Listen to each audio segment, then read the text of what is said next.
Boa noite a todos. Estamos começando mais uma conversa do nosso podcast Paideia. E hoje o nosso convidado é o professor Cristiano Bodar, que gentilmente topou conversar conosco. E nós vamos tratar alguns temas hoje da sociologia, sobretudo o tema meritocracia. Nós temos trabalhado alguns textos do professor Cristiano no decorrer do ensino médio, né? Então, aqui a maioria dos alunos são de terceiro ano. E nessas 2 últimas semanas a gente está trabalhando o texto "O Sucesso Depende Apenas de Você". E aí, professor, eu vou pedir para o senhor se apresentar, falar um pouquinho do blog Café com Sociologia, e depois a gente entra na conversa. O pessoal que quiser mandar pergunta, pode mandar as perguntas no chat, ou depois, quando o professor se apresentar e a gente tiver feito os comentários, aí vocês podem perguntar também, o professor está disponível, mas o professor é uma pessoa muito ocupada, então a gente vai ter que correr aqui, tudo bem? Bem-vindo, professor, e muito obrigado por aceitar o nosso convite. Primeiro, boa noite a todos e todas, né? É um prazer estar aqui com vocês para falar um pouquinho de sociologia, que é uma temática que eu gosto muito, não só por ser professor, mas como eu vou tratar um pouco, talvez, é possível que essa questão, a sociologia me possibilitou ser uma nova pessoa, mas no sentido de me reconhecer de uma outra forma e reconhecer o mundo social também de uma outra forma, que é o que eu vou chamar da importância de teorizar a própria vida. A gente pode tratar disso depois. Eu sou professor da Universidade Federal de Alagoas, fui professor da educação básica durante 15 anos, né? Sou professor da Universidade Federal há 6 anos, sou professor também da pós-graduação, mestrado em Sociologia, e tenho esse trabalho de publicização da sociologia com um público não especialista, né? Além de ser pesquisador, eu também tenho um trabalho que é esse trabalho de divulgar de maneira mais acessível, né? Com uma linguagem que qualquer um que minimamente domine a leitura, né, consiga entender. E essa atividade que eu faço, ela se materializa no projeto do Café com Sociologia, né, que é um blog que tem, né, os seus desdobramentos, tem as redes sociais, tem um canal no YouTube, e também tem um desdobramento mais acadêmico, que é uma revista científica chamada Revista Café com Sociologia, e que também é uma editora, né, que acabou se desenvolvendo em várias parcerias intelectuais, e nós temos aí, desde 2019, a existência de uma editora Café com Sociologia, que já tem em torno de 35 livros publicados, né? Então, inclusive, alguns deles voltados para o ensino médio, né? Nessa mesma pegada do blog, de tentar tornar mais acessível o conhecimento das ciências sociais. E é um blog que existe desde 2012, quando eu ainda era professor de sociologia. Na verdade, o surgimento dele é o resultado de uma sugestão de um aluno da época, que eu guardava o material em pendrive. Nessa época, em 2012, um pendrive, se você botasse 2 fotos no pendrive, já enchia o pendrive. Então, um pouquinho de material que você tinha que andar com 3, eu tinha um chaveiro com 6 pendrive pendurados. E aí um aluno meu disse assim: professor, por que você não usa o Blogspot como pendrive? Joga lá, ele é infinito, você pode jogar o que você quiser ali. E aí eu fui colocando o meu material de aula ali, aí uma professora pediu acesso, outro professor. Com um mês, já tinha mais de 300 professores acessando, com acesso, que tinha que dar acesso um por um, né? E aí eu resolvi deixar público, né? E aí esse blog hoje ele já superou a marca aí de 13 milhões de acessos, né? Tem mais ou menos, em média, 20 mil acessos por dia. É um blog, talvez o maior blog de língua portuguesa do mundo hoje, né? Então, ele está aí. E ele existe não só por conta do meu trabalho, existe um conjunto de colaboradores, um monte de gente que escreve. Inclusive, nós tivemos a experiência de alunos do ensino médio, de escreverem bons textos, e esses textos estão lá no blog Café de Sociologia, publicados. Então, um pouco essa história aí do blog. Como eu disse para o senhor, né, no começo, eles estão produzindo comentários. de alguns textos, né, e sobretudo desse texto do Sucesso Depende Apenas de Você, e a gente está criando uma pastinha no Drive em que nós vamos postar lá os comentários, a leitura, eles vão efetuar a leitura dos comentários que eles fizerem, e aí mais adiante eu compartilho com o senhor, para o senhor dar uma olhada, né, pegar no nosso pé, ver se a gente está interpretando bem o autor, né, no caso do senhor. E aí, como o senhor disse, né, que trabalhou durante bastante tempo no ensino básico, antes da gente entrar propriamente no tema sociológico, como o senhor vê a educação básica nos dias atuais? O senhor tem alguma contribuição para dar? Eu tenho um livro do senhor, né, que é sobre as canções, a gente acabou conversando, né, o uso das canções nas aulas de sociologia, né, eu trabalhei com um dos terceiros anos que estão aqui. Como que o senhor vê o atual cenário da educação e a literatura, o livro didático, a literatura usada em sala de aula? Certo. Veja bem, o, a definição de como eu vejo hoje, né, a gente precisa entender o que é esse hoje. Se esse hoje é os últimos anos, né, a última década, né, o período contemporâneo, eu vejo ao contrário do que muitas pessoas apontam, eu vejo que nós avançamos muito. Né, os dados são objetivos, apontam que o Brasil melhorou muito. Melhorou muito não só no aspecto da matemática, da língua portuguesa, como esses dados demonstram, mas melhorou muito no acesso. Né? Um acesso ao conhecimento, um conhecimento mais humanizado, com a introdução de disciplinas como filosofia, sociologia no currículo, artes, né? Que eram disciplinas que os pais deles certamente não tiveram durante o ensino médio. Então, a educação ela tornou-se universal, então isso é um avanço bastante significativo, mas essa universalização gerou, essa democratização do acesso, gerou alguns gargalos que o Estado brasileiro, historicamente, como não investiu como deveria investir, não deu conta, né, de atender às necessidades dessa expansão. Se nós olharmos também para outros cenários mais particulares, né, o surgimento relativamente recente dos institutos federais, é um ganho brasileiro extraordinário. Né? Então, a gente tem muito avanço. Avanço na qualificação dos professores, então, os professores hoje, o índice de relação de professor e formação na área de atuação é um pouco melhor, né? Então, tem isso. Agora, é claro que essa democratização gera um monte de problemas. Problemas como alunos, estudantes que não têm uma estrutura familiar mínima, que chega na escola trazendo todos carregado desses problemas, né? Isso também acaba gerando muitos conflitos no ambiente estudantil, né? Se a gente pega e fala assim, mas lá na ditadura era melhor, porque, claro, apenas parte da sociedade acessava isso, e as pessoas muito bem socialmente resolvidas, então, que tinham muito menos problemas para trazer para a escola. Então, a escola acaba sendo um espaço muito conflituoso hoje, justamente pela essa sua expansão, né? Essa sua capilaridade hoje de atender toda a sociedade brasileira. E quando eu falo atender toda a sociedade brasileira, tem um outro elemento que eu acho que é muito, muito importante, e é positivo, ao contrário que possa aparecer, a ampliação dos conflitos no ambiente escolar é resultado também da introdução de grupos que foram historicamente excluídos. Então, isso também é um processo que gera certos conflitos. Então, eu vejo assim que nós estamos avançando, avançando nas últimas décadas, mas agora você pergunta assim, mas hoje, um recorte mais pontual. O governo atual, existe uma série de elementos que eu poderia linkar aqui com base em dados estatísticos que provam que nós tivemos um retrocesso bastante significativo de 2016 para cá.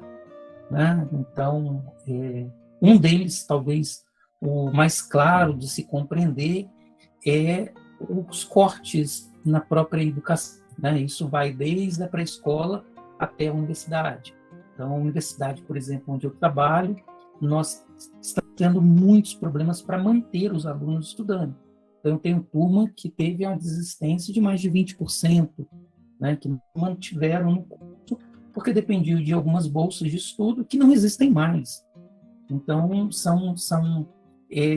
se as coisas assim continuarem, nós vamos voltar a ter um ensino superior puramente elitista, né, o que era algumas décadas anteriores. Então, esse mesmo avanço que a universidade teve, de expansão do acesso, né, a lei das cotas, que é constantemente atacada no governo atual, tudo isso revela um momento delicado que nós estamos passando no momento, né? Momento que eu falo nos últimos, pelo menos aí, 6, 7 anos. E quanto ao material didático, porque o senhor tem uma editora e é produtor de material didático também.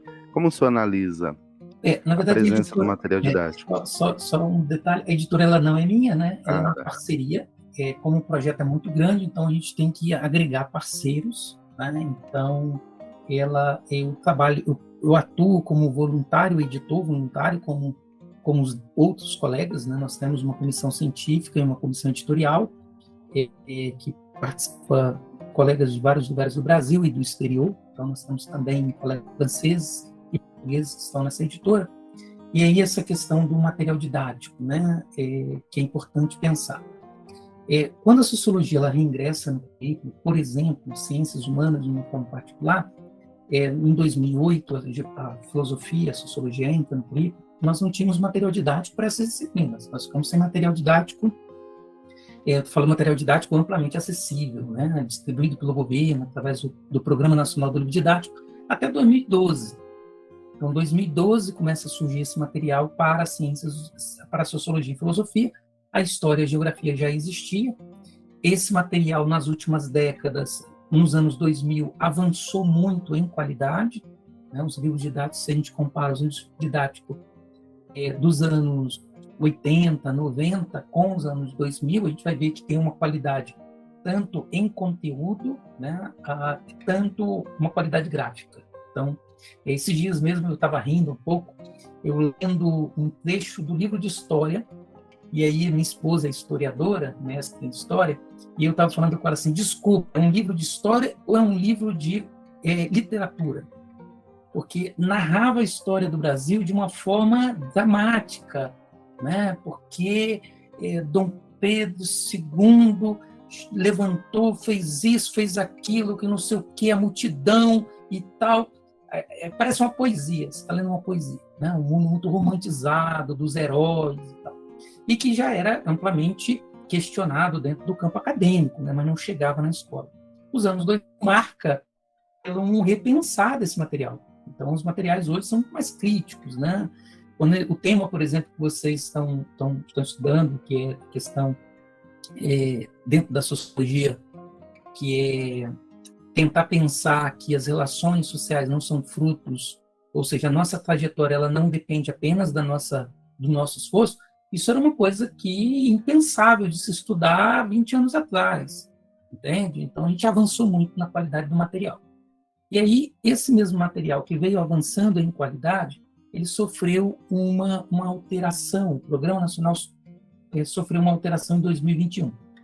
Então, vocês provavelmente já viram os livros novos, são livros interdisciplinares, não são disciplinares mais, que para mim é um problema muito, muito grave, porque como que eu entendo o ensino médio? O ensino médio é um momento de mostrar para vocês um pouco de cada ciência, para que vocês possam escolher o que querem seguir, né? Então, vocês precisam, ali, não precisa gostar, mas precisa ter uma experiência ali vivida com a física, com a química, com a história, com a geografia, com a filosofia, com a sociologia, com a língua portuguesa, enfim, para vocês fazerem as escolhas de vocês. Daí o ensino médio, a ideia de médio é um ensino de passagem, né? Uma passagem do ensino básico para o ensino superior. Então, você tem o ensino fundamental e o ensino médio, que seria esse estágio de apresentação da ciência do campo científico para o ensino superior.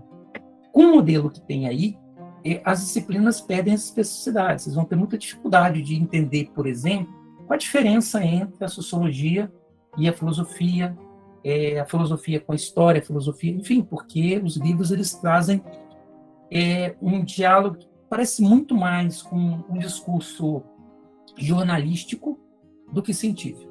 Então, isso é um grande problema. O que eu prefiro chamar de processo de desdisciplinarização do currículo, que não é um processo de interdisciplinaridade, mas um processo de apagamento da ciência.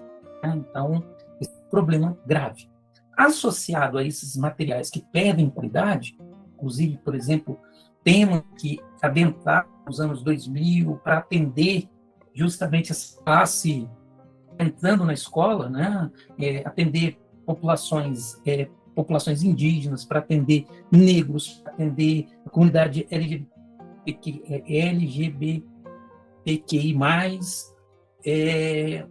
para atender, enfim, os conteúdos começavam a atender esses grupos. Eles foram praticamente retirados. Por exemplo, a discussão de gênero, que é extremamente importante para entender as relações de poder na sociedade, que não tem nada a ver com sexualidade, foi retirado por completo, né, como proposta da educação brasileira. Então, a gente vai vendo que nós temos um retrocesso bastante significativo. E aí a editora Café com Sociologia vem publicando alguns materiais mais especializados. Então, nós temos uma coleção chamada Conceitos e Categorias Fundamentais do Ensino das Ciências Sociais, que são 6 livros que vão apresentar, muito parecido com os textos do blog, porém com mais de qualidade teórica, né, para apresentar para os alunos, e vai discutir os conceitos da sociologia, da antropologia e da ciência política de forma mais aprofundada do que aparece nos livros didáticos. Inclusive, estou de frente para um livro aqui que eu publiquei recentemente, que é Ciência Política para o Ensino Médio, né, que tem um caráter bastante científico, trata a ciência trata a política como objeto do conhecimento científico. Então, fugindo do discurso jornalístico, fatalista, do senso comum e tal. Né? Então, é um livro de apoio ao professor, para o professor usar ou como uma disciplina eletiva, né? Aquele professor que tem interesse de promover uma educação política, né? E aí ele pode estar recorrendo a esse material. Então, a gente tem feito esse esforço justamente por conta da perda da qualidade dos materiais recentemente produzidos, né? Que são, enfim, uma miscelância de conteúdos ali, feito às pressas, porque as editoras precisaram fazer isso com aproximadamente 8 meses, e, enfim, e aí pegaram os livros antigos, misturaram, recortaram, fingiram, fizeram uma interdisciplinaridade e está aí no mercado. Excelente, professor. A gente tem discutido esse novo material que chega até as nossas mãos exatamente sobre esse prisma, de um material que se diz interdisciplinar, mas que, na verdade, não passa de um monte de recortes, né, de obras que mal feitas, exatamente. E com relação a essa produção textual, o que os meus alunos podem fazer? Os meus alunos aqui é uma metáfora, tá? Todos os alunos do ensino médio.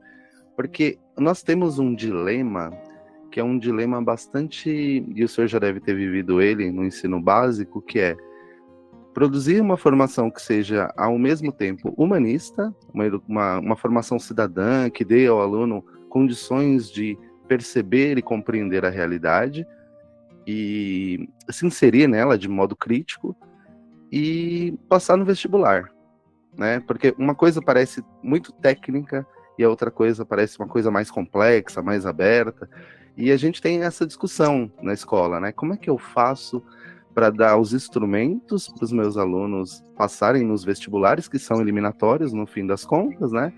E ao mesmo tempo conciliar isso com uma educação que seja uma educação cidadã. Eu sei que o conceito de educação cidadã pode ser discutido, né, sobre vários prismas, mas o senhor já se debruçou sobre essa questão? Pois é, veja bem, nós temos um grande problema no Brasil, que é digamos assim, uma tendência a atender às exigências do mercado, né? E aí eu estou falando do mercado internacional. Existem avaliações internacionais dadas por órgãos, por entidades vinculadas ao mercado, né? E que vai criar uma série de avaliações, e as nossas avaliações de larga escala, como o Enem, elas são altamente influenciadas por isso. Embora, se vocês forem estudar o Enem, e eu acho que é uma prática que todo professor deveria fazer, é ensinar os alunos a lógica do Enem, né? Não estou falando de um macete, não é nada disso, mas é aprender quais são as competências e habilidades que o Enem exige. Porque se você consegue entender o que o Enem exige, você vai entender que não é essa coisa da decoreba, não é essa coisa, não é isso, não é isso. São competências e habilidades que demanda justamente também uma interpretação crítica daquilo que se estuda. As coisas também não estão tão desassociadas. Então, assim, é preciso conscientizar os alunos, acho que isso é fundamental, que todos vocês tenham a seguinte consciência.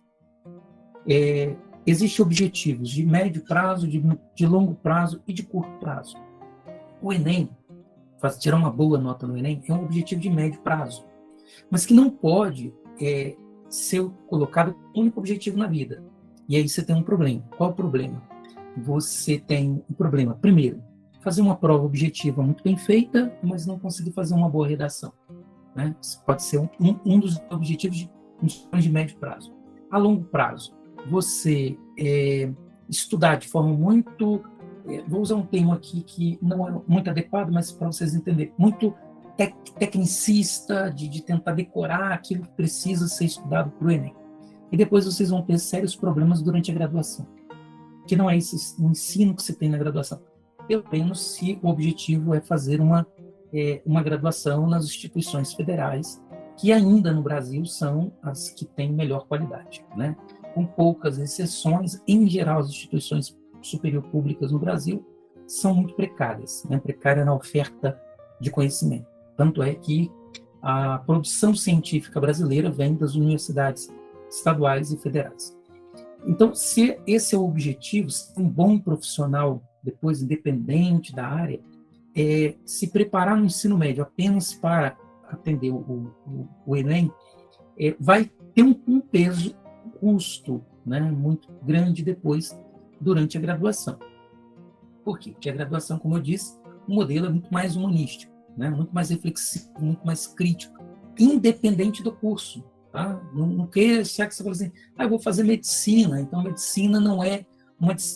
Não, muito pelo contrário. Né? Medicina, o curso de medicina qualificado é um curso extremamente crítico. Tá?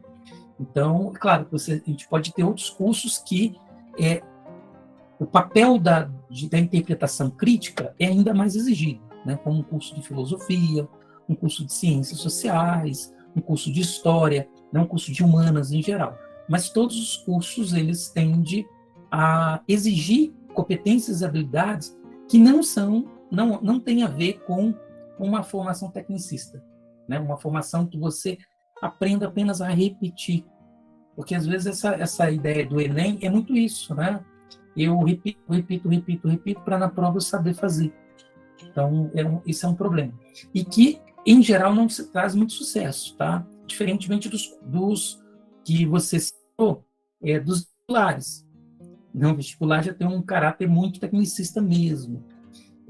O Enem já não é isso. Então, assim, é interessante conhecer um pouco essa planilha é uma planilha de elaboração de questões, né? Quando você vai fazer questões do Enem, um grupo de professores são contratados para fazer questões que vão compor um banco que é sorteado depois, enfim, não vou entrar no processo, mas existe uma planilha de cruzamento de habilidades e competências para a elaboração dessas atividades.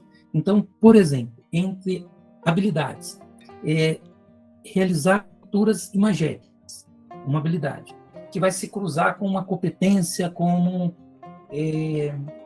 compreender as relações entre estruturas sociais e os indivíduos. Você tem uma competência e uma habilidade. E aí, naquele cruzamento, se faz uma questão. Então, vai te dar uma pintura de época e vai fazer uma questão lá te exigindo que você seja capaz de compreender quais são as condições estruturais que levou aquele pintor a produzir aquela imagem. Então, se você não souber ler imagem e não souber essa questão, essa dicotomia entre estrutura e agência, né, ou seja, a estrutura social e o indivíduo, você acaba não conseguindo responder aquela questão. Então, assim, não é tão tecnicista. Embora os vestibulares, alguns poucos ainda existentes no Brasil, são bastante tecnicistas, bastante, como o pessoal diz, né, bastante decoreba. Mas isso tem um custo, um custo de longo prazo, do sujeito na formação posterior.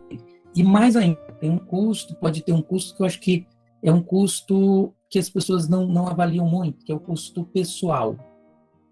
Volto a dizer a minha fala no início, que uma das coisas que a sociologia me possibilitou e que por isso a valorizo é que ela me permitiu, me ensinou a teorizar a minha própria vida. E quando nós conhecemos a nossa própria vida, nós conseguimos desvencilhar de muitas amarras que a sociedade às vezes nos impõe e que muitas vezes são opressoras, muitas vezes trazem diversos prejuízos, né? Sobretudo se você não estiver numa condição de privilegiado na estrutura social brasileira. Muito bom, professor. O Luan Martins, que caiu, acabou de mandar uma mensagem dizendo que caiu. Ele mandou uma pergunta que o senhor já começou a responder ela no começo da live e eu acho que agora também acabou concluindo, mas a pergunta é mais ou menos assim: desde sempre o senhor já tinha noção que queria cursar sociologia? Por que exatamente escolheu esse caminho na sua vida? Existiu algum incentivo dos seus professores quanto a essa escolha? Pois é, quando eu fiz meu ensino médio, como eu disse, o ensino médio era o acesso ao conhecimento era mais limitado, eu não tive sociologia, né? Nem filosofia, nem sociologia no ensino. Mas eu tive geografia, né? E a geografia, vocês sabem bem, ela é dividida em geografia humana e geografia física. E eu tive, durante o ensino médio, uma professora de geografia que basicamente ensinava quase sempre geografia humana, pouco geografia física, e eu achava aquela professora uma pessoa assim maravilhosa, porque ela era capaz de pensar coisas que eu não tinha pensado. Então eu pensava, olhava para ela e falava assim: eu não quero ser inteligente igual ela, eu quero ser capaz de fazer essas reflexões. Então aquilo me encantou. E aí, em certo momento, quando terminei o ensino médio, próximo a terminar o ensino médio, eu perguntei a ela qual é o curso que ela fez. E aí ela diz assim: eu fiz Ciências Sociais na faculdade tal. E eu fazia essa faculdade achando que ia ser professor de geografia. Por coincidência, conheci a sociologia meio que enganado, né? E aí fui fazer Ciências Sociais, vi que era justamente a formação que a minha professora tinha, que era a formação que eu queria ter. Não tinha a perspectiva inicial, não me passava pela cabeça a profissão, mas o tipo de sujeito que eu queria ser, entende? Então a profissão foi consequência, né, do curso que eu acabei fazendo e fui gostando, que fazia muita diferença na minha vida compreender o mundo social, e essa diferença nos leva a ter vontade que outras pessoas também experimentem essa vivência de ser capaz de entender um pouco melhor o mundo a qual está compartilhando, né? Muito bom, professor. Aqui entre nós tem alguns alunos que querem cursar filosofia, né? Então, o Luan, a Emily, o Reinaldo, o Luiz está em dúvida entre psicologia e filosofia. A gente tem também um aluno que está conosco aqui, que ele já está na universidade pública, na Unifesp, aqui de São Paulo, e tem um outro que vai começar daqui a 2 meses na UFABC, na Universidade aqui de São Paulo também. A gente tem tido, ainda bem, bastante êxito, né? Esse que escreveu agora aí, que é o Vitor Almeida, nos nossos vestibulares. Nossos alunos vão para o vestibular e a gente está conciliando, né, esse ensino cidadão e, em alguma medida, numa pitada bem pequenininha, tecnicista. Bem pouquinho, professor, eu prometo.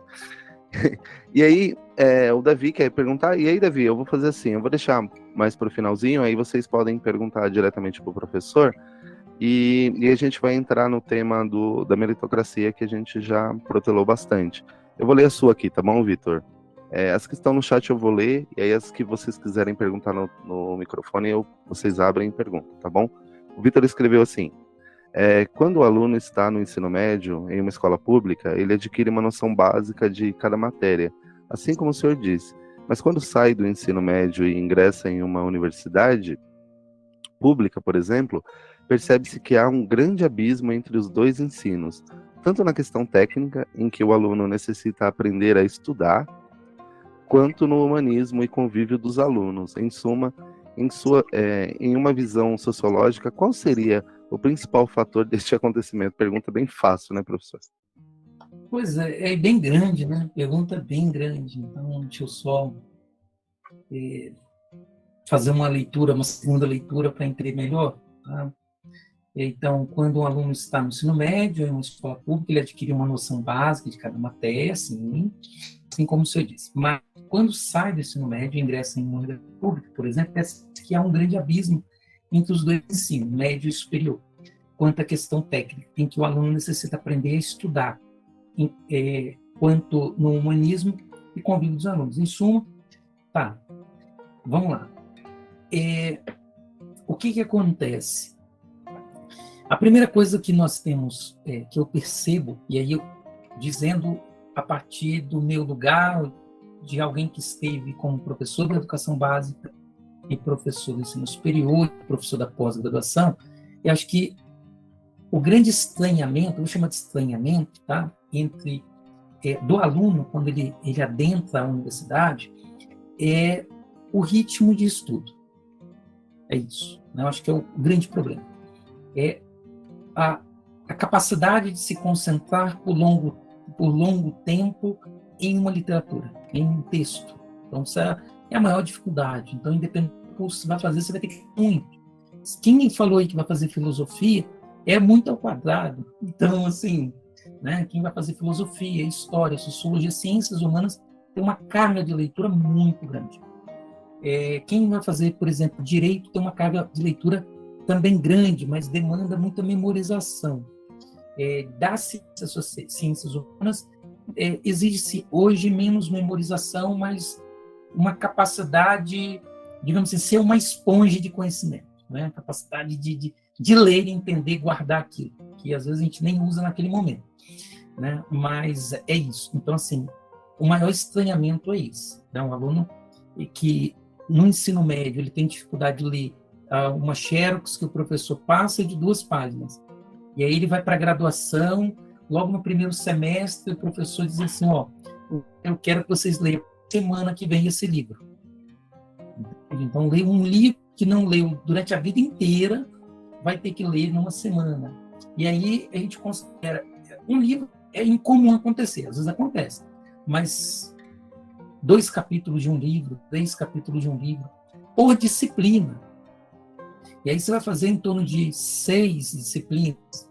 Então, você vai ler aí 100 páginas na semana. Então, esse é o maior drama, né? E aí não é só ler, é ler concentrado. E aí isso depende do que a gente chama no campo acadêmico de hábitos acadêmicos, né? Uma predisposição a se concentrar, a ler, a entender o que está fazendo e, sobretudo, aprender a gostar daquilo, né? Aprender a gostar da sua área. Por quê? Porque estudar, quem quer estudar com qualidade, o primeiro esforço a ser feito não é nem ler, é aprender a gostar daquilo que está fazendo. Porque senão fica muito sofrido, né? Imagina você ter que ficar ali horas sentado lendo uma coisa que você não gosta. Então, bastante. Por isso que a gente tem na graduação é muito comum mudanças de curso. O aluno passa num curso, daqui a pouco ele vai para outro, daqui a pouco ele vai para outro, até se encontrar, quando, na verdade, ele está tentando se cobrir.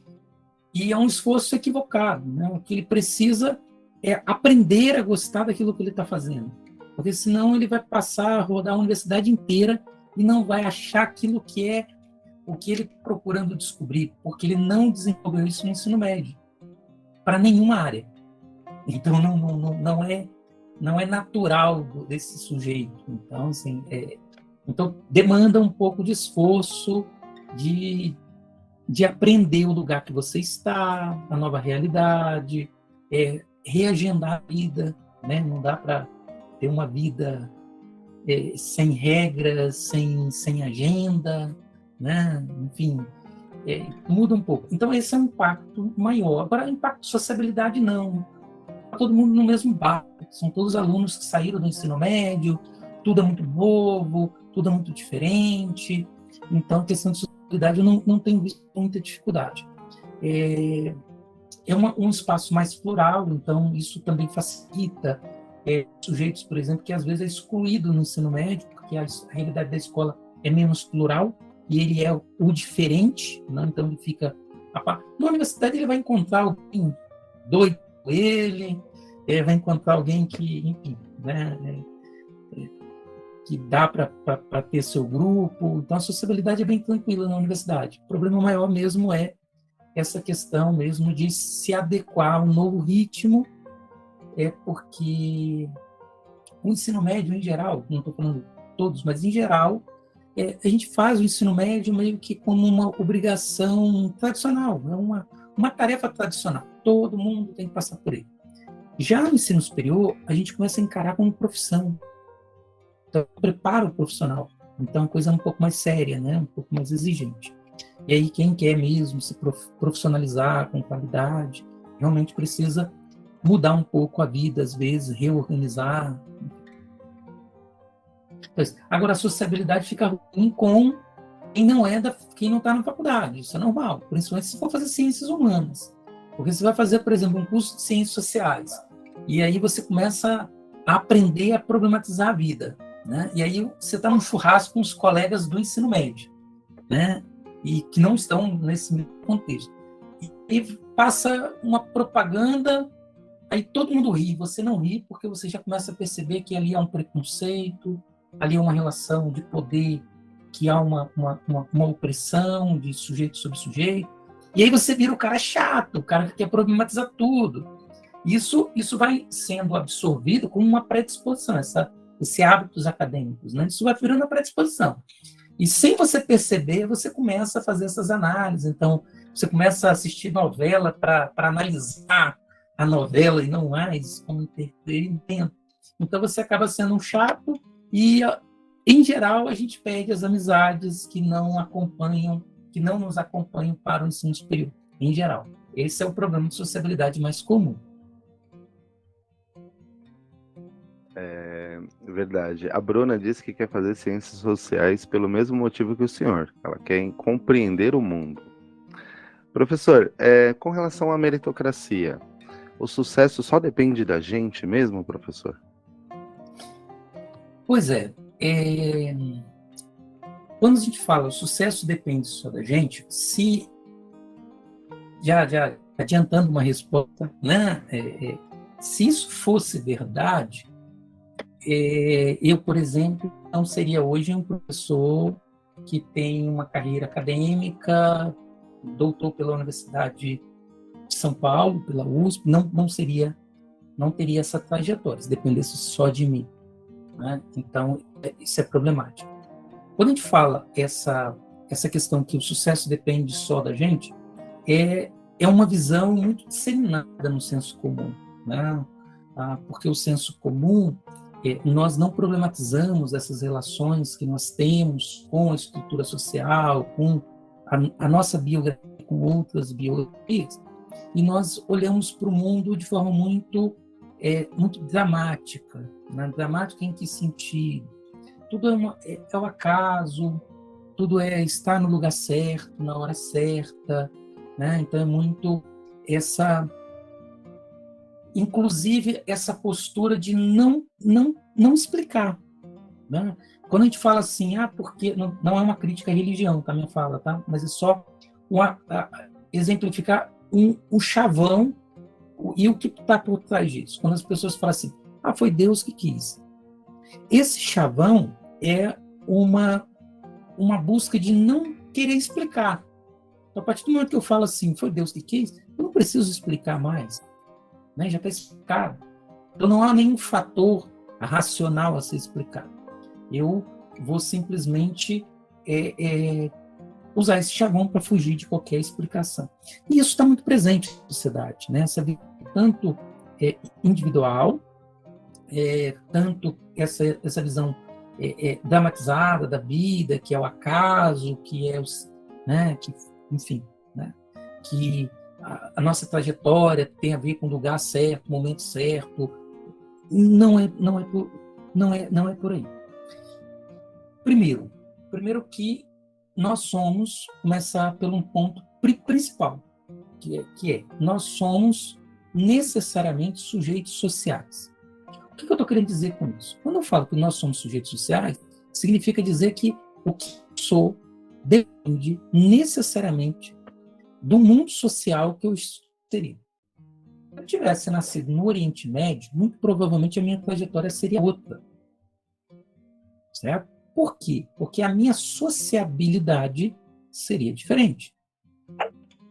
Então, a sociabilidade que nós temos, que envolve a sociabilidade familiar, envolve os amigos que nós temos, a revista que nós lemos, o filme que assistimos, o livro que lemos, enfim, toda troca de cultura me leva a ser quem eu sou.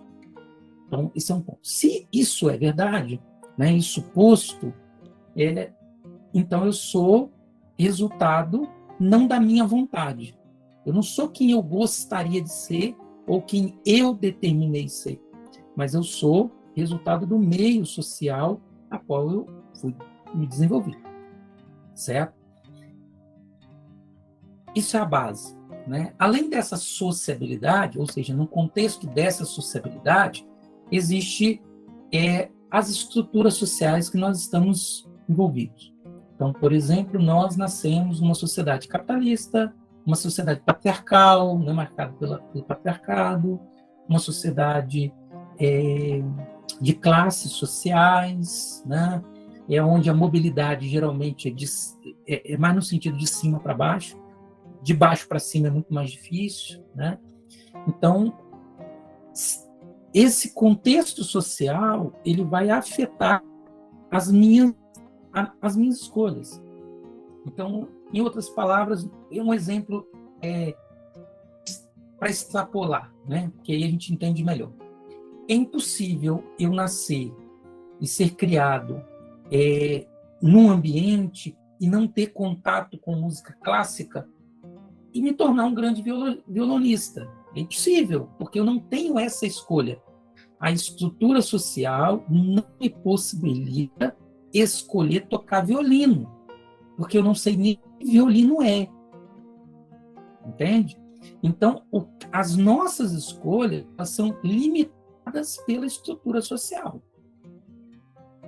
Certo? Eu não estou dizendo que nós somos meros sujeitos reprodutores da sociedade, dessa estrutura social, porque nós somos racionais em níveis diferentes, e aí entra aquilo que eu estava dizendo, o papel da sociologia, a gente consegue racionalizar um pouco mais, um pouco melhor, e com isso expando a minha capacidade de escolha. E quando eu entendo que há uma estrutura social que me pressiona a um lado A, a minha possibilidade de tentar ir para B é mais real do que se eu não perceber que eu sou coagido a ir para o lado A. Porque aí eu vou para o lado A de forma crítica, sem essa percepção. Então, por exemplo, vou dar um exemplo simples para vocês entenderem o que eu estou tentando explicar. Quando eu me casei, assim que eu me casei, na hora que chegamos de viagem da lua de mel, minha avó foi na minha casa. Né? Minha avó, fruto de uma sociabilidade ainda mais patriarcal, veio do interior, uma sociedade muito, muito rígida e tal. Enfim, essa era a minha avó. Quando ela chegou lá em casa, a gente ia tomar um café, eu estava fazendo, na época, corrigindo algum trabalho, alguma coisa que o professor sempre está fazendo, né? Corrigindo alguma coisa. E aí minha esposa foi fazer um bolo. E minha esposa foi fazendo o bolo. Minha avó ficou apavorada, porque ela era recém-casada, que tinha queimado um bolo, que era para servir o marido. Minha avó sugeriu jogar o bolo fora e comprar na padaria um outro bolo sem que eu soubesse. Percebe que a atitude da minha avó se deu por conta da forma como ela foi criada, da sociabilidade que ela teve. Para ela não havia uma outra escolha senão isso. não passou pela cabeça dela, por exemplo, o que foi o que minha esposa fez, achar graça da situação e dizer o seguinte, que meu marido vá na padaria e compre pão para ele comer. Isso não passou na possibilidade de escolher fazer essa escolha, né? De realizar essa escolha, porque a falta de percepção da estrutura patriarcal que ela foi inserida, que ela foi educada, a levava a reproduzir aquelas ações de forma crítica.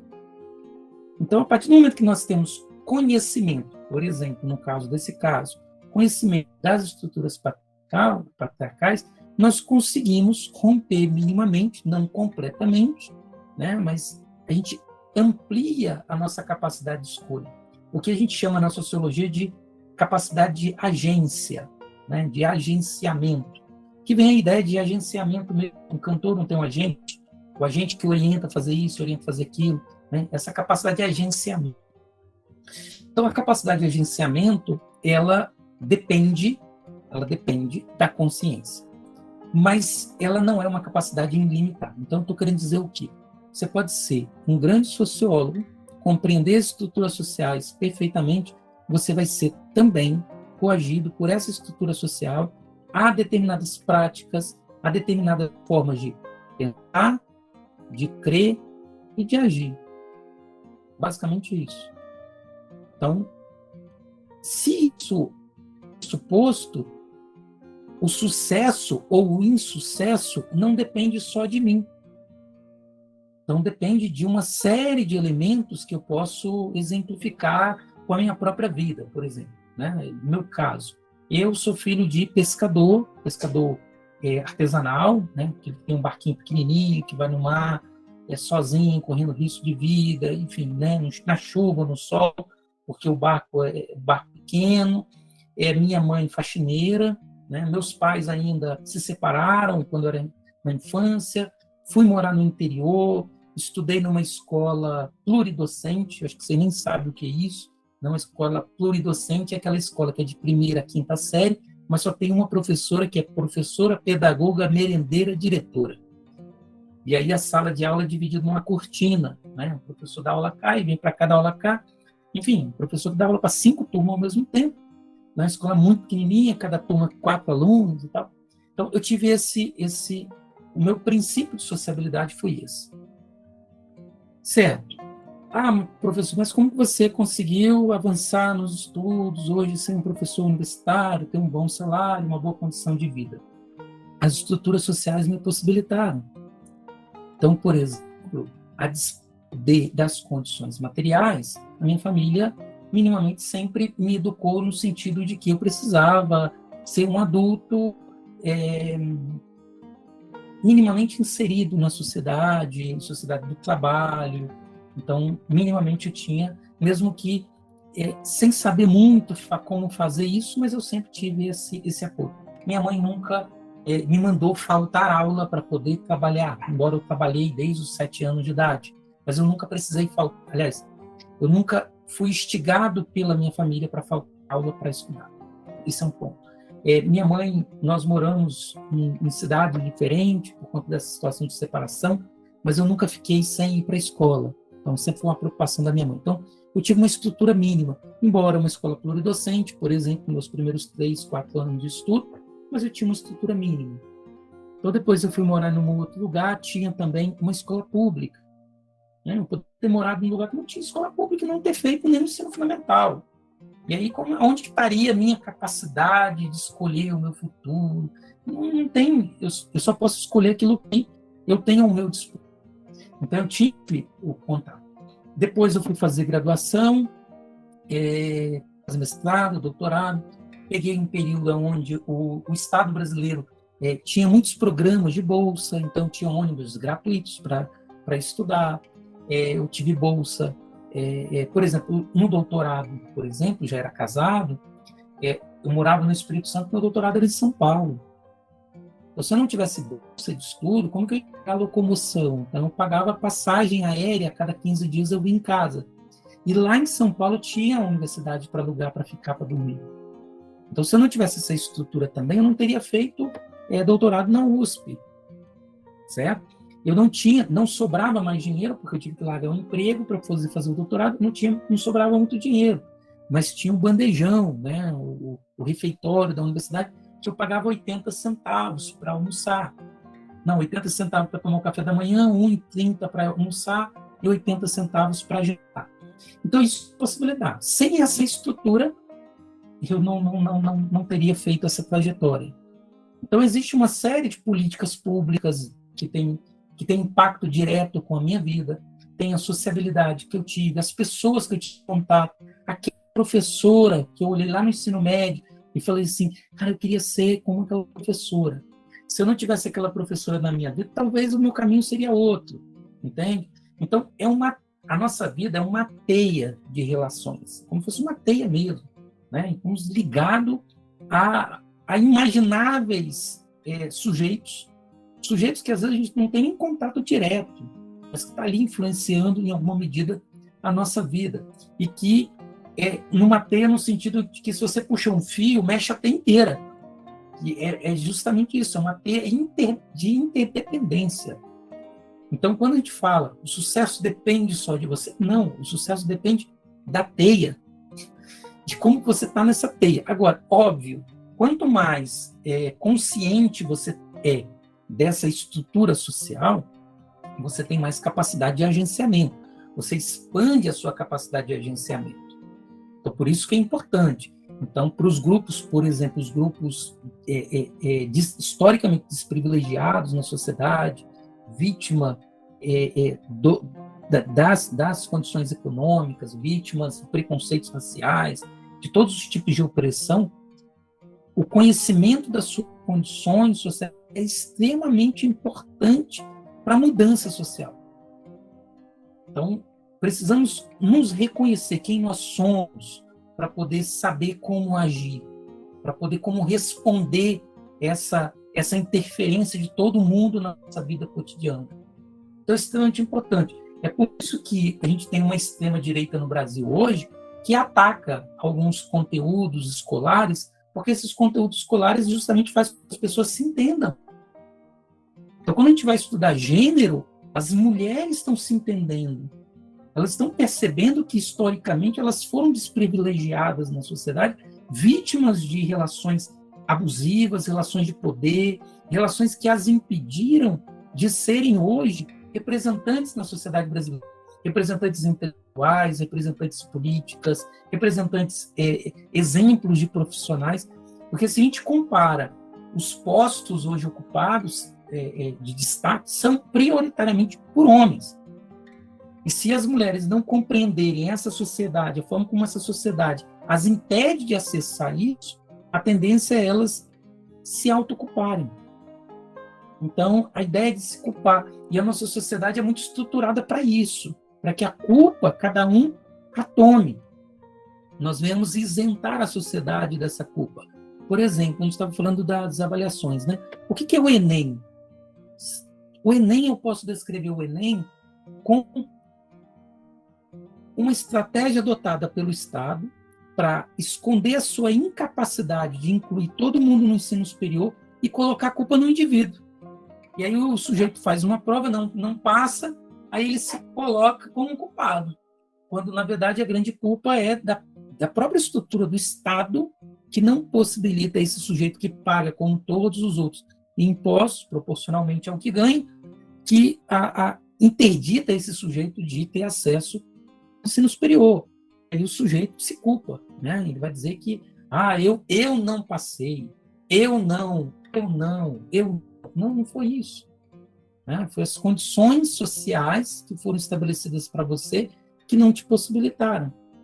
Né? Inclusive, a estratégia do Estado, de frente a não querer dar acesso a todo mundo, cria esse sistema de seleção, né? Que ilude as pessoas achando que ter conseguido mérito da pessoa, e quando ela consegue, é demérito dela, né? Quando, na verdade, não é por aí. Muito bom, professor. Eles fizeram algumas perguntas aqui, eu vou sintetizar as perguntas. O Davi perguntou o que mudou, quando o senhor começou a estudar a sociedade, no modo como o senhor vê a sociedade, mas o Davi caiu. E o Luiz perguntou quais foram as experiências mais marcantes na sua vida acadêmica. E a Bruna perguntou se o senhor, no meio do curso, cogitou mudar de curso. Vamos lá. Eu vou começar com a última, né? Se eu cogitei mudar de curso. Não por dois motivos. Um, porque eu venho de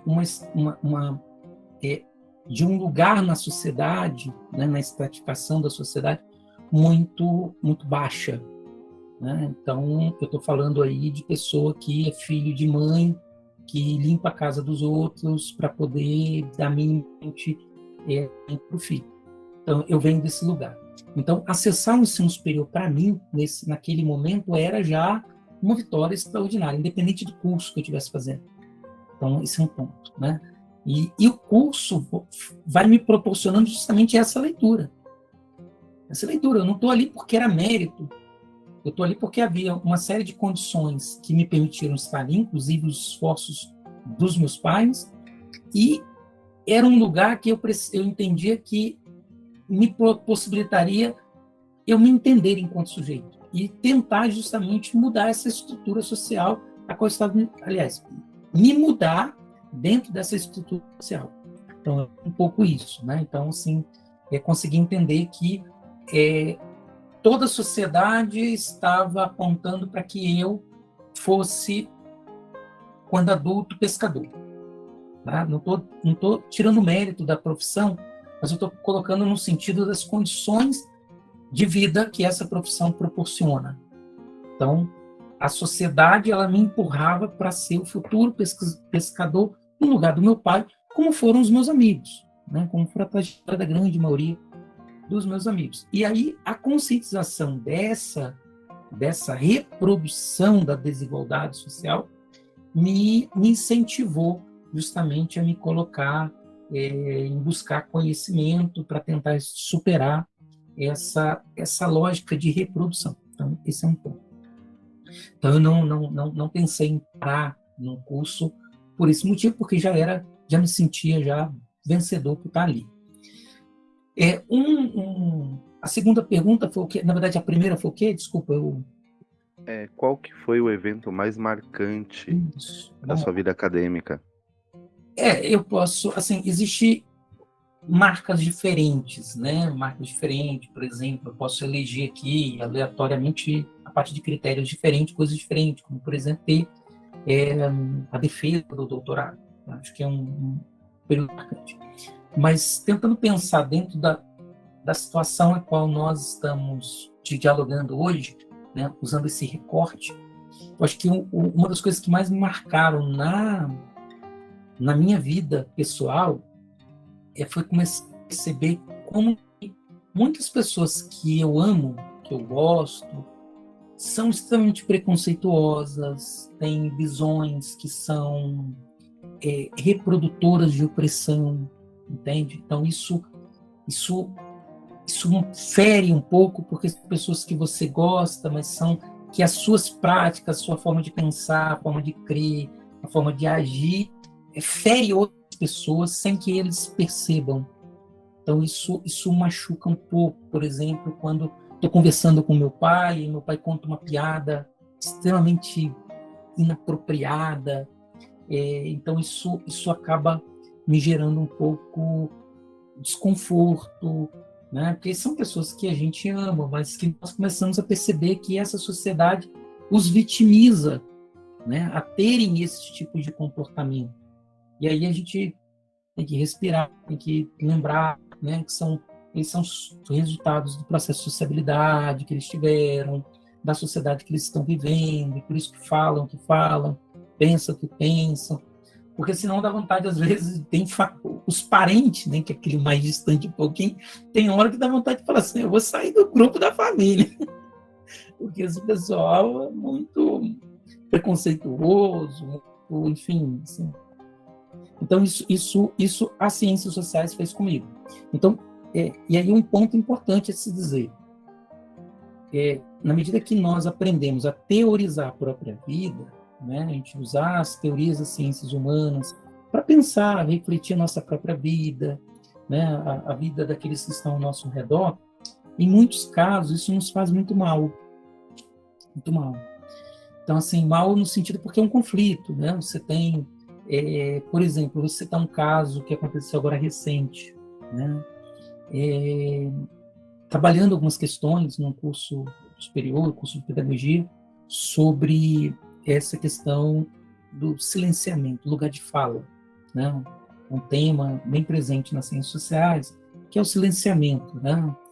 E trabalhando essas questões sobre relações de poder e tudo, uma aluna depois me procurou depois da aula, e ela me falou assim: professor, a vida inteira eu fui vinculada a tal igreja. Não vou citar a igreja porque não importa. A vida toda eu fui.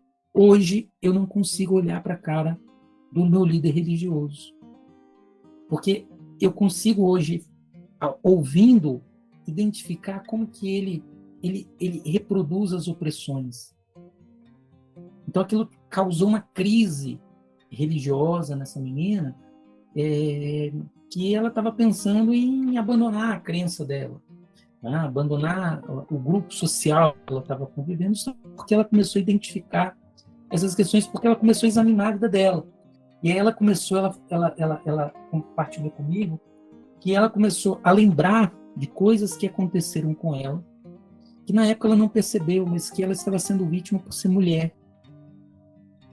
Então, porque ela era podada, ela é cortada em determinadas atividades da igreja dela, porque ela era mulher, ela era silenciada porque era mulher, era motivo de piada porque era mulher. Então, tudo isso, ela pensando a sua própria trajetória a partir do repertório teórico que ela adquiriu, ela começou a se sentir muito mal. Então, é um pouco isso também, tá? Não é esse mil maravilhas de você entender, começar a entender o mundo e achar que você vai ser uma pessoa mais feliz. Eu acho que é o contrário. Quanto mais ignorante você for, mais feliz você é. Você não esquenta a cabeça com nada, né? Você começa a perceber desigualdade social, você começa a perceber as relações de poder, você começa a perceber que existe muita gente em condições sociais desfavoráveis, que poderia ter condições melhores, mas não tem, por uma série de motivos. Então, isso quem é humano se sente um pouco mal com essas questões, né? Que antes, no mundo da ignorância, não se percebia, né? No máximo, é aquela historinha que a gente ouvia quando criança, né? Meu filho, não deixa num prato, não, porque quando você não está querendo comer, tem crianças na África passando fome. Era, no máximo, essa percepção que a gente tinha. Então, quanto mais a percepção do mundo social vai nos chegando, a nossa capacidade de pensar esse mundo social, a gente amplia a nossa capacidade de atuação, de mudança, de transformação, de colaborar para essa mudança, mas também, muitas vezes, nos traz crises existenciais profundas. Muito bom, professor. Alguns deles aqui, eles estão questionando, perguntando qual conselho o senhor daria, mas uns levantaram a mão. O Thierry levantou a mão e o Werner levantou a mão. Eu não sei se o Werner ainda quer perguntar. Werner, se você quiser, pergunta depois do Thierry. E aí, pessoal, sejam breves, porque o professor já disponibilizou muito tempo para a gente aqui, tá bom? Fiquem à vontade para perguntar.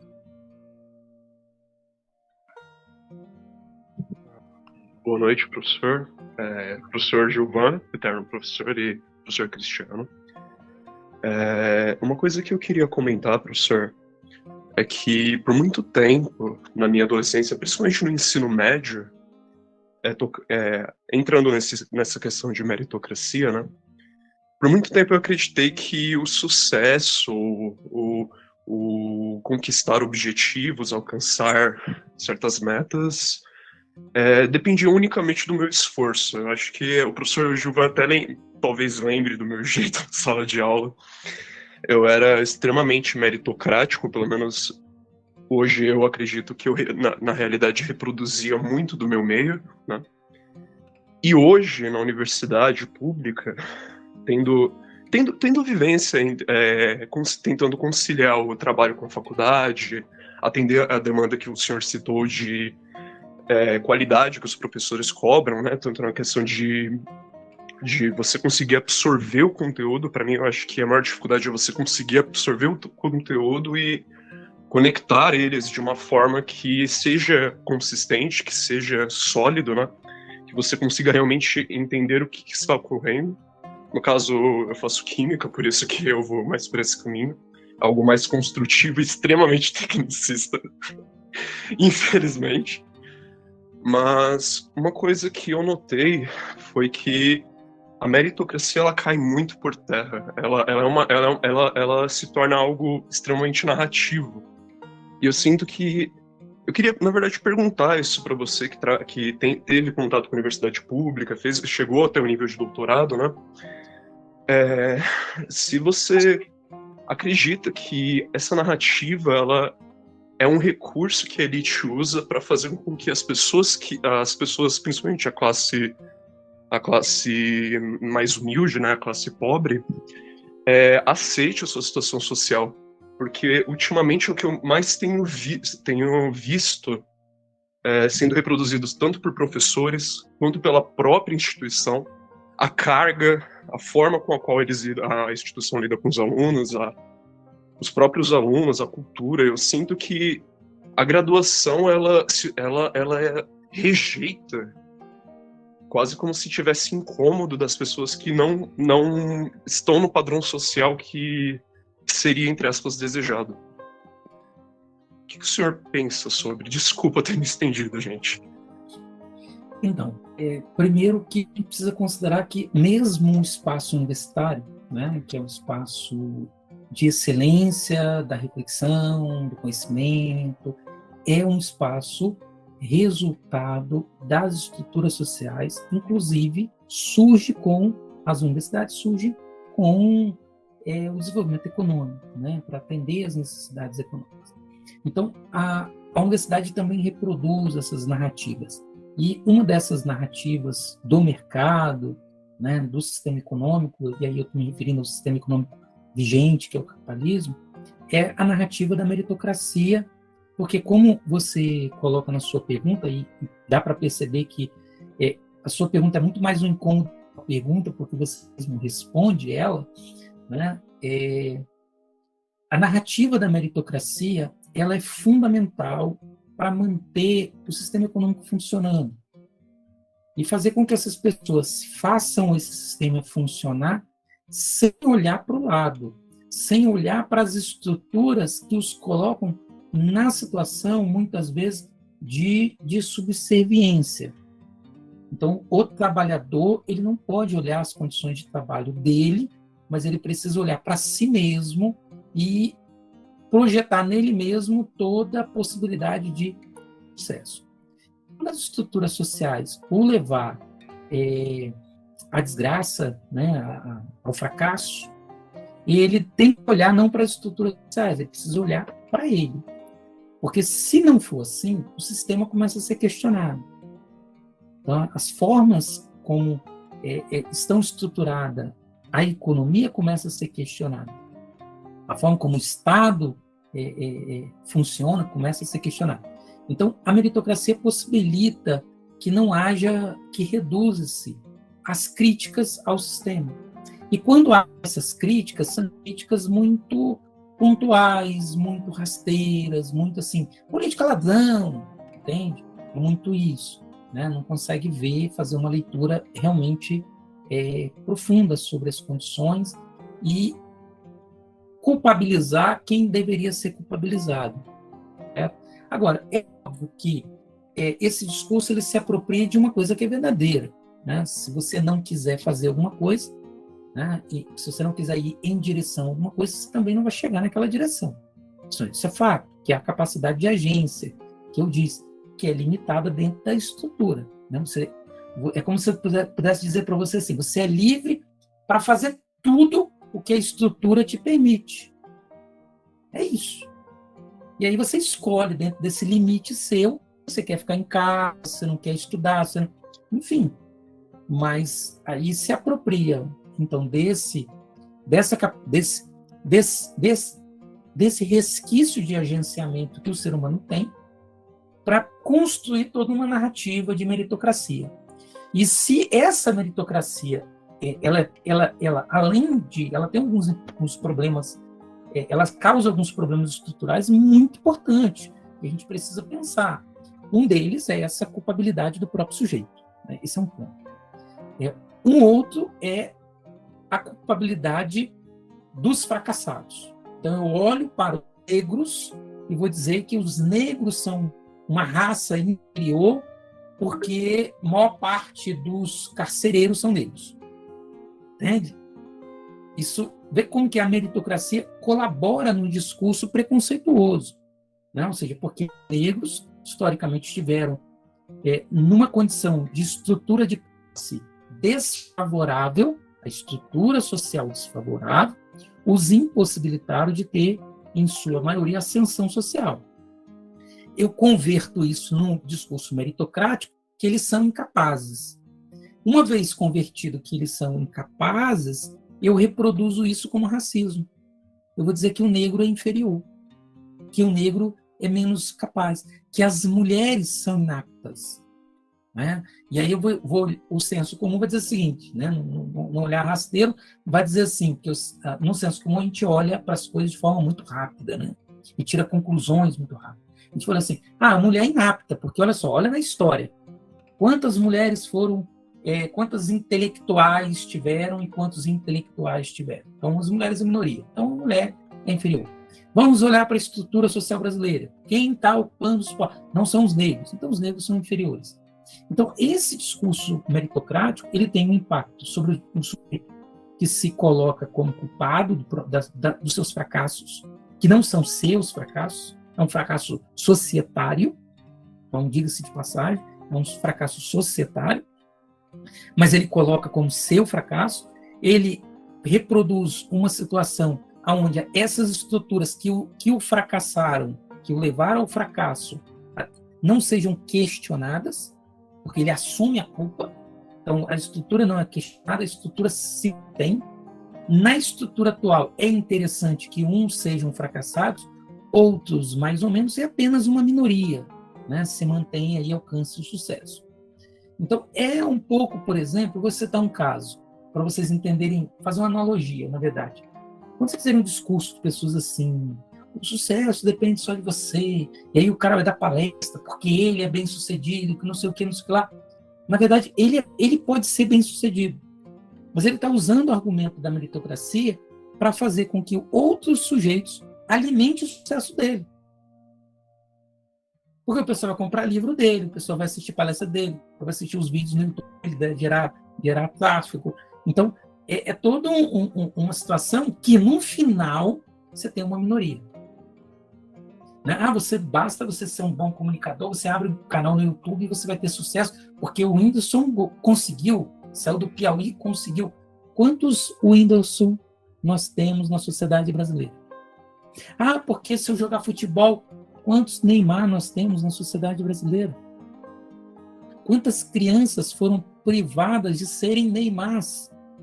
Porque sequer um dia calçaram um sapato, muito menos uma chuteira nos pés.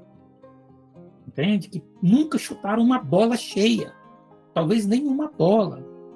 Então, são esses fatores que a gente precisa analisar e como eles fazem mal, né, para a sociedade e para o indivíduo. Né? E ele reproduz uma lógica que interessa a um grupo, né, como você, Thierry, muito bem colocou. Professor, tem uma pergunta da Jamile que o senhor respondeu no seu discurso, que é a versão de que lugar de mulher é na cozinha tem relação com a meritocracia? Sim.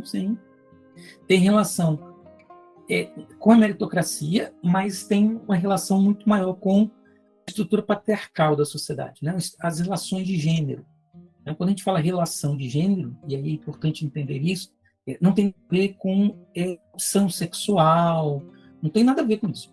O lugar social é que a sociedade, numa sociedade patriarcal, nós temos dois lugares só. Binária a leitura. Lugar do homem e lugar da mulher. Esse lugar da mulher é um lugar de subserviência ao homem. Então, quando a gente fala de gênero, discussão de gênero, é discutir esses lugares. E quando a gente fala que o lugar da mulher é na cozinha, é a materialização desse lugar ocupado de gênero. E que vai ter alguma relação quando a gente fala que de meritocracia, na verdade a meritocracia vai ajudar a reforçar isso, Porque a gente vai falar assim, quantas mulheres têm sucesso? É menos que homem. Ah, então as mulheres são inferiores intelectualmente mesmo. Então tá bom se elas ficarem na cozinha. Então uma lógica acaba contribuindo à outra. Por quê? Porque na nossa sociedade, as duas lógicas, meritocrática e a lógica patriarcal, elas estão a serviço das disposições sociais. As disposições que se construíram ao longo do tempo e que há interesses econômicos para que essas disposições não se alterem. Por isso, a extrema-direita morre de ódio quando se vai se discutir gênero, quando vai se discutir direitos de minorias, né? A gente vai ouvir autoridades dizer que as minorias têm que se adaptar à maioria, né? Isso é um discurso muito próximo a isso, né? Bom, professor, vamos nos encaminhar para o fim. A última pergunta do Francisco é: qual o maior conselho que o senhor poderia dar aos jovens? Não tem conselho nenhum. Primeiro que essa ideia do conselho, ela tem um princípio que dialoga muito com a meritocracia. Porque conselho geralmente é direcionamento, né? Ó, faça isso. Mas se eu estou dizendo agora que as estruturas sociais determinam as nossas possibilidades, como que eu vou dizer para você fazer aquilo que eu faria? Porque para você fazer o que eu faria, você precisa ter as mesmas condições sociais, as mesmas estruturas sociais a qual eu estive inserido. Quando eu fiz aquilo, você possa fazer também. Agora, de uma forma muito genérica, né? Genericamente pode dizer que talvez o primeiro passo que nós precisamos fazer para mudar uma coisa na nossa vida é buscar conhecer a sociedade que nós estamos inseridos, porque conhecendo a sociedade, a gente acaba nos conhecendo. Então você vai perceber que algumas formas de pensar, algumas formas de agir, algumas formas de crer, ela está diretamente relacionada a essa sociedade. E aí você entendendo a sociedade, você se entende melhor e você escolhe, né? Aí vem a possibilidade de você escolher se você quer continuar sendo, caso você seja uma pessoa preconceituosa, se você quer continuar sendo preconceituoso, mas aí tem a capacidade de agenciamento possível. Porque enquanto você não tiver essa consciência, você não está fazendo escolha. Você está meramente reproduzindo. Então você é um preconceituoso irreflexivo. Repete, reproduz, né? A gente pode ter um preconceituoso consciente, é possível. Porque, lembrando, educação, conhecimento, não transforma as pessoas em pessoas melhores. Uma prova disso é Auschwitz, né? Os campos de concentrações foram pensados por pessoas muito bem formadas, né? O uso técnicas para matar em massa, matar mais rápido, maior quantidade de gente, técnicas de incinerar corpos, desaparecer com corpos. Isso não foi pensado por pessoas ignorantes, foi pensado por pessoas que tiveram, muitos deles eram doutores, inclusive. Então, conhecimento não te torna melhor, mas te torna um sujeito capaz de fazer mais escolha, numa sociedade que te dá poucas condições de fazer escolha. Bom, professor, muito obrigado pela sua participação. Eu recebi algumas perguntas aqui, mas o senhor já havia as respondido no começo da live. O senhor falou sobre a visão sobre a democratização do ensino básico, então essas perguntas elas já foram respondidas lá no comecinho. Muito obrigado pela sua disposição de tempo, muito obrigado pela aula. Eu tenho certeza que ela foi bastante esclarecedora para todo mundo que está aqui e para todo mundo que vai assistir posteriormente. Com certeza esse material será usado em sala de aula e agora não será só mais o Café com Sociologia, o senhor estará lá também. Muito obrigado pela sua participação mesmo, a gente é muito grato, né? A gente sabe que não é fácil conseguir tempo, né, para compartilhar, mas o senhor tem uma visão de professor, né? Compartilhou o tempo com os alunos universais. Muito obrigado mesmo, professor, pela participação. Obrigado, galera, por estar aqui também. As últimas palavras, professor. Eu agradeço a atenção, né? Espero que eu tenha conseguido transmitir alguma coisa, né? Se nós terminarmos essa reunião e vocês tenham minimamente pensado alguma coisa que talvez vocês não pensaram antes, né? Eu acho que já vale a pena o momento. Eu acho que é isso. É um momento, uma aula ela precisa ser necessariamente, para mim, na minha opinião, um momento de nós pensarmos também a nossa vida, a nossa trajetória, o nosso lugar, as questões que nos envolvem. Espero que eu possa ter contribuído nesse sentido. E pelo menos foi o meu objetivo. E me perdoe se eu não fui competente a ponto de transmitir minimamente alguma coisa nessa noite. Muito obrigado a todos. Vou encerrar a gravação. Até amanhã, pessoal. E a gente se vê. Obrigado, professor. Até mais.